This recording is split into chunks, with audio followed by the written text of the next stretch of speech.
Olá, tudo bem? Hoje vamos fazer mais um vídeo a respeito da teoria do mesaísmo.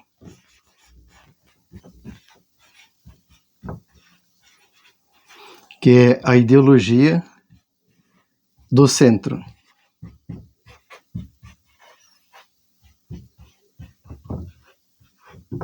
A ideologia do centro. No vídeo anterior eu falei a respeito da teoria da ferradura e da polarização entre a extrema-direita e a extrema-esquerda. Então, dentro da teoria da ferradura, nós teríamos aqui o centro e aqui a extrema-esquerda e a extrema-direita. E essa extrema-esquerda e a extrema-direita, pela teoria da ferradura, elas seriam muito parecidas, porque nos seus extremos nós temos teorias de ditaduras, e as duas linhas seriam ditaduras.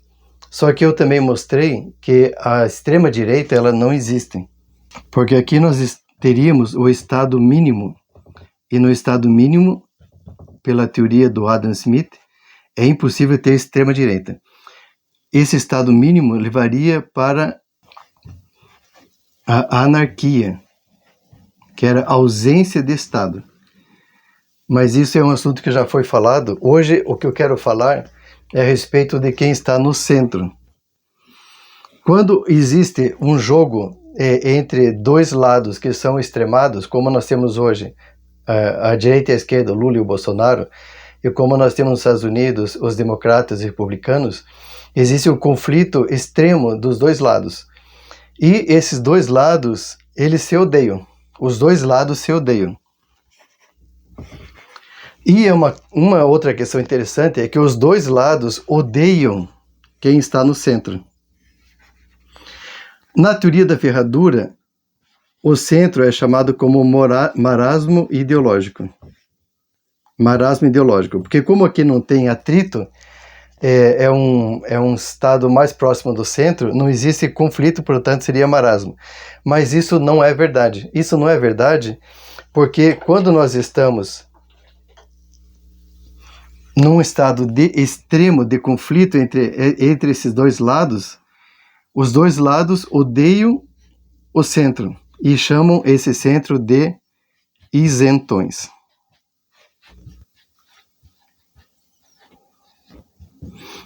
Esses isentões são aqueles que são chamados que estão em cima do muro. E nós ouvimos muito nesses últimos anos aqui no Brasil, principalmente a direita, falando que quem não estava escolhendo um lado era isentão. Porque na briga, o que eles falam? Que existe um muro e a pessoa está em cima do muro e ela tem que escolher se ela vai ser aliado ou se ela vai ser inimigo. Uma das questões, por exemplo, que o mesaísmo fala é que sempre que você escolhe um lado, você automaticamente escolhe o inimigo. E o inimigo está do outro lado. E esse inimigo tem que ser convertido para o nosso lado ou ele tem que ser destruído. As duas únicas possibilidades num jogo de poder é que esse lado vem para o meu lado ou ele tem que ser exterminado. E como não é possível exterminar metade de um país, essa história não acaba nunca. Então fica trocando de poder e cada vez que troca de poder, joga-se novamente um jogo de poder. Então todo esse processo, no final das contas, é sempre um jogo de poder. De ambos os lados. Então esses isentões são aquelas pessoas que resolveram não escolher um lado. Né? E eles não querem entrar nesse jogo de poder. São pessoas que são mais pacíficas e querem o bem de todo mundo. Aquilo que na teoria fala que a democracia seria para o bem de todo mundo, os isentões querem o bem de todo mundo. Nos Estados Unidos, na última eleição dos Estados Unidos, onde o Biden venceu, um terço do país não foi votar. Não foi votar no segundo turno. E no Brasil, 30 milhões de pessoas não foram votar. Então, esses são considerados os isentões. Os isentões que não escolhem um lado e que teriam que escolher um lado. Só que, como eu vou passar agora um vídeo é um vídeo assim que eu considero o mais importante dentro dessa teoria, que fala exatamente a respeito de você escolher um lado, de você ter um inimigo para o qual você vai vencer, e os isentões, que ele chama de moderados. Então, os moderados seriam exatamente esses que não estão escolhendo nenhum lado. Moderados. Então, eu vou passar o vídeo agora, e na sequência eu volto a falar sobre o tema. Seriously though, we've heard a lot about extremism recently, a nastier, harsher atmosphere everywhere, more abuse and bother boy behavior, less friendliness and tolerance and respect for opponents. All right, but what we never hear about extremism is its advantages.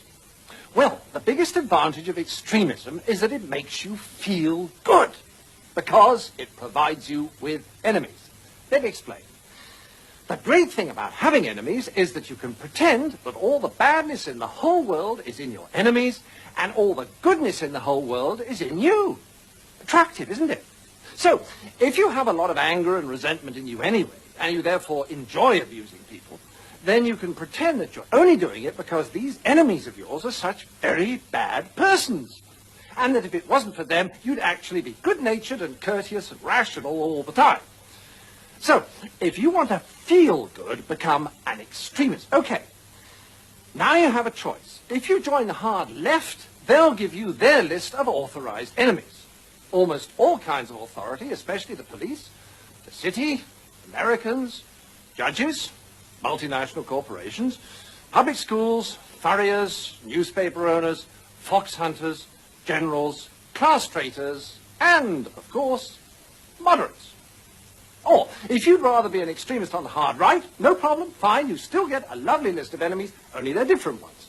Noisy minority groups, unions, Russia, weirdos, demonstrators, welfare sponges, meddlesome clergy, peaceniks, the BBC, strikers, social workers, communists, and, of course, moderates. And upstart actors. Now, once you're armed with one of these super lists of enemies, you can be as nasty as you like and yet feel your behaviors morally justified. So you can strut around abusing people and telling them you could eat them for breakfast and still think of yourself as a champion of the truth, a fighter for the greater good, and not the rather sad paranoid schizoid that you really are. And all this explains what we've seen at party conferences. Everyone's sitting there looking grim and bored, and then a speaker gets up with real fire in his belly as well as dyspepsia, and he says, the other party really are the most awful bunch of rotters, the most left-wing or right-wing bunch there's ever been in this great country of ours, and it would be a disaster if they ever got into power, or held on to power. That's all we must get into power, or hold on to power, but that's going to be a tremendous fight, a terrific struggle, and we can't relax and enjoy ourselves. No, we must struggle and fight and fight, and struggle and struggle and struggle, and fight against these enemies, and then struggle a little bit more at the end of that. And then the speaker goes and sits down, and there's a lovely warm glow throughout the hall, as if they'd all had tea and crumpets. And everyone looks relaxed and happy and simply radiant with goodwill. Although, if the speaker had said, we must all have lots of fun and be nice to each other and cooperate in solving problems, they'd probably have lynched him, or deselected him, or taken all his directorships away. Because attacking our enemies always makes us feel good and excited. In fact, just about the only disadvantage to extremism is that it can never solve problems. But then, solving problems is a real bore compared with hailing victory and swearing to smash capitalism and crush socialism and generally feeling good. I mean, solving problems involves frustrating things like listening to people with different views and learning from them. Muito bem, agora que já passou o vídeo é muito engraçado, é muito assustador e muito engraçado, porque ele deixa muito claro, vamos lutar, lutar, lutar, vamos resistir, resistir, resistir, vamos vencer o inimigo, vamos destruir outro lado. E isso dá à pessoa um sentimento de heroísmo, um sentimento de pertencimento, um sentimento da luta, essa luta eterna do bem contra o mal. Do bem contra o mal, onde os dois lados acham que estão do lado do bem e os dois lados acham que o outro lado é do mal. Então, o que o misaísmo está propondo? Nós saímos daquela teoria de política que é baseada na economia de capital e trabalho, onde o processo ele é baseado na produção de capital e produção de trabalho. Sairmos dessa política e darmos um salto para o ser humano. Passarmos a uma teoria humanista, onde o ser humano produz capital e trabalho, e aí olharmos para o que esse ser humano precisa.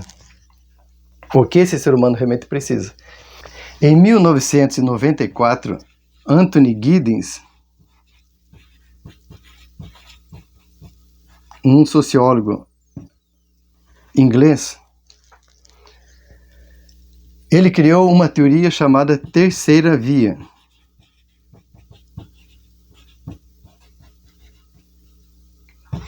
Eu comecei a estudar primeiro a teoria da terceira via, antes de criar a teoria do mesaísmo, e ela me interessou bastante, porque ela era basicamente uma terceira via que tendia para o centro.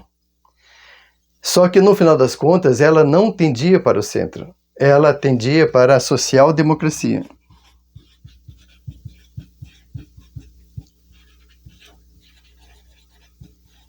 Social-democracia. E o problema da social-democracia é que ela ainda é um lado. Mesmo que ela seja de centro-esquerda, ela ainda é um lado. E a social-democracia, ela fala que tudo que não é de esquerda é de extrema-direita. Então, nós ouvimos muito aqui no Brasil e nos Estados Unidos, em todos os lugares do mundo, na Europa, de que tudo que não é de esquerda, mesmo que seja centro-esquerda, é extrema-direita. E essa extrema-direita seria fascista. Só que no outro vídeo que eu fiz, eu demonstro que o fascismo e o nazismo, eles não são de extrema-direita, eles são uma terceira via. Então, o nazismo e o fascismo são terceira via. Não a terceira via social-democracia.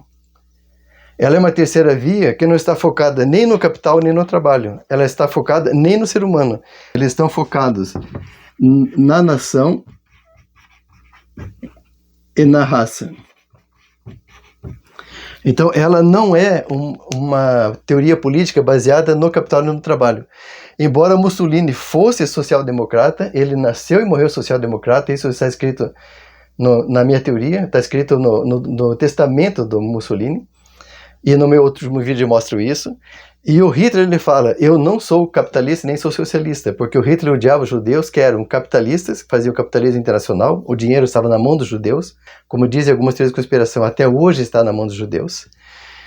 E o socialismo era criado por Marx, que estava na mão dos judeus. Então Hitler odiava os judeus, odiava o capitalismo e o socialismo. Então isso é para mostrar. Essa confusão toda é para mostrar que nós estamos lutando por coisas absurdas. Nós estamos lutando por uma direita e uma esquerda que, na verdade, nem existem. Aqueles girondinos que estavam na Revolução Francesa, que era chamada de direita, eles estavam na esquerda. Eles eram social-democratas, porque eles estavam dentro da Assembleia Nacional Constituinte querendo derrubar a monarquia absolutista. Então, tudo isso é uma construção, tudo é uma construção. O que o misaísmo está buscando mostrar é que nós temos que abandonar esse pensamento de direita e esquerda, de que o bem está do lado, o mal está do outro lado. E nós temos que destruir esse ódio contra o inimigo, porque senão não haverá solução. Se nós continuarmos alimentando essa polarização, nós iremos para a Terceira Guerra Mundial. Nós estamos quase na Terceira Guerra Mundial, a ponto de começarem a soltar bombas. O Putin está ameaçando o tempo todo soltar bombas. A China, a Coreia do Norte, os países islâmicos e a Rússia têm como inimigo os Estados Unidos. Todos querem destruir os Estados Unidos. Eles se uniram agora no BRICS, junto com o Brasil, para controlar o dinheiro do petróleo e para derrubar a economia americana. E logo em seguida, se for possível destruir a economia americana, a Rússia, a China e os países árabes irão começar a disputar pela prioridade do poder. Então, de qualquer forma, nós vamos para o colapso. Não tem outro jeito. A não ser que a gente abandone a polaridade. Então, essa teoria, ela está propondo olharmos para tudo isso e percebermos o seguinte, um resumo que eu fiz aqui sobre o mesaísmo. O mesaísmo não é uma ausência de posicionamento, mas um posicionamento independente das ideologias. O mesaísmo, quem está no centro, que não é um isentão, mas não é moderado, como ele está sendo atacado pela direita e pela esquerda, ele tem que mostrar as falhas da direita e da esquerda. O centro, ele tem dois inimigos, que são os que estão lutando entre si e que estão lutando contra os moderados. Como os dois lados querem que o moderado tome partido, o moderado tem que mostrar que nenhum dos lados está certo. Então, o moderado, ele tem dois inimigos simultaneamente, que são a extrema-direita e a extrema-esquerda, como é classificado atualmente, e ele não está isento de ser atacado e também não está isento de mostrar a falha do sistema.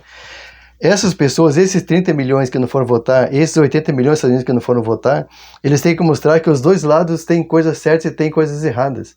Tem coisas absurdas que devem ser eliminadas. Por exemplo, o mesaísmo, ele é contra o governo dos sociopatas e dos psicopatas, dos ditadores, dos corruptos e dos genocidas, do capitalismo do estado máximo e da ganância infinita de 1 a 5% da população que controla e que acumula o capital, do foco exclusivo do marxismo no trabalho, que levaram todos os países à pobreza coletiva, ou do foco exclusivo na produção de riquezas, mesmo que se gere miséria e sofrimento na maioria da população.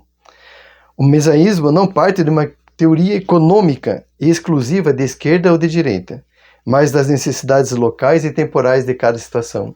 Então, o mesaísmo ele não parte de uma ideologia, ele parte de uma necessidade.